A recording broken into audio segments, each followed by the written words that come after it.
that, but let's take you to Kakamega County. And a court in Bondo on Monday ordered Maranda High School to readmit 6 students linked to arson at the school early this month. Principal Magistrate J.P. Nandi gave the directive following a decision by the detectives from DCI who were probing the matter to close the file. The detectives notified the court that their investigations did not unearth any evidence that linked the students to the fire that was reported at the school on November 7th. Meanwhile, the High Court in Kakamega temporarily stopped the management of Kakamega High School from demanding 21.6 million shillings penalty from parents.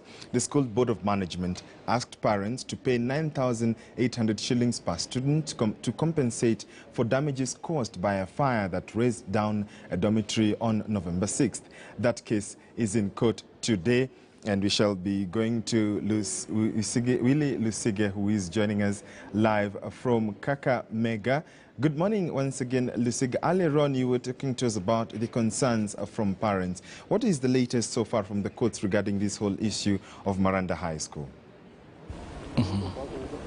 So the Kakamega High Court is full packed by parents who are really indeed waiting for the next around 20 minutes before the session begin at around 10:30, where Justice Musyoka, who is in charge of the High Court 3, will be listening and making a decision in regard to that case that was filed on 15th of November in regard to the arson case that was witnessed on 6th of November, the same month at the Kakamega High School. We are all aware that on 6th, that night was on Saturday. That's when one of the biggest dorms at the Kakamega High School was touched, and the school was closed indefinitely. And a few days later, the board of management actually sat on 10th and decided that every student to be forced to pay 9,833 shillings, and especially that the school has a population of around 2,265 students, then approximately the amount of money that the students were supposed to pay was 21 million shillings. And the school came out clearly saying that 12 million shillings was going to cater for the reconstruction of the entire dormitory that was really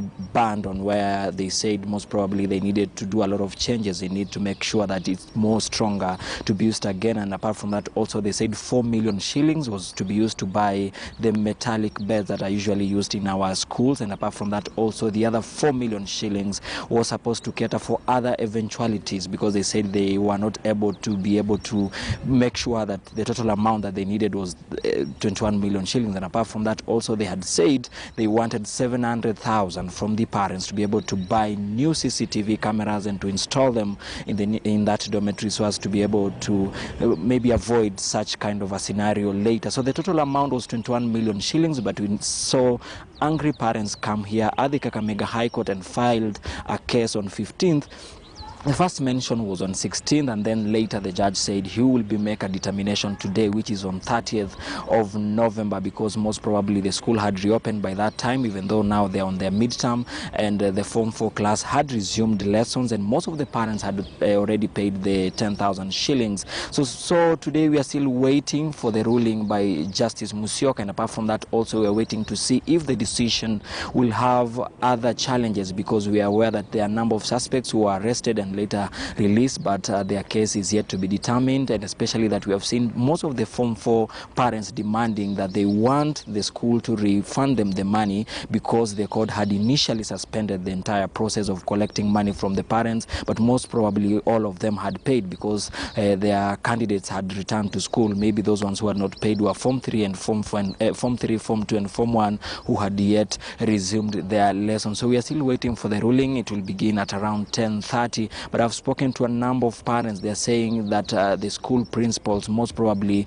for them, they feel that most of the school principals were taking chance in the cases of arsons that have been witnessed across the country. They were saying they were overcharging the amount of money, especially that they were aware those ones who are behind the cases of the arson in the schools. And they said also these principals were taking chance in trying to get, it's like to punish the parents rather than punish those ones who are behind the cases. That's why they said they wanted to come for the court to decide, and if the court will favor them and maybe squash the entire decision by the board of management for the parents to pay that amount of money, then they're saying this will be a new chapter even to other parents across the country who have been slapped by high amount of fines after the cases of arsons were witnessed where their students were learning. And this has created a lot of rift between the parents association, that is the PTA, and the board of management, because the parents are saying those members of the PTA who represented them in the board of management meeting were not fair. Why did they accept such kind of huge amount of money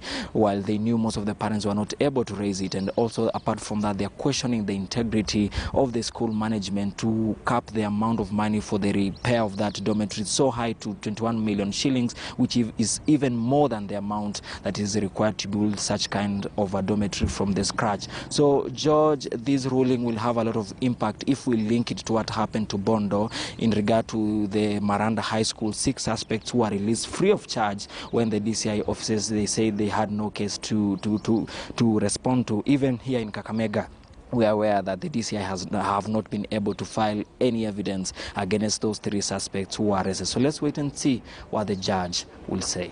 Indeed, and of course, you'll remember that the PS said that students will need to obtain a certificate of good conduct. So we will wait to see what happens. I will elucidate our eyes and ears on that story. He was speaking to us live from Kakamega County.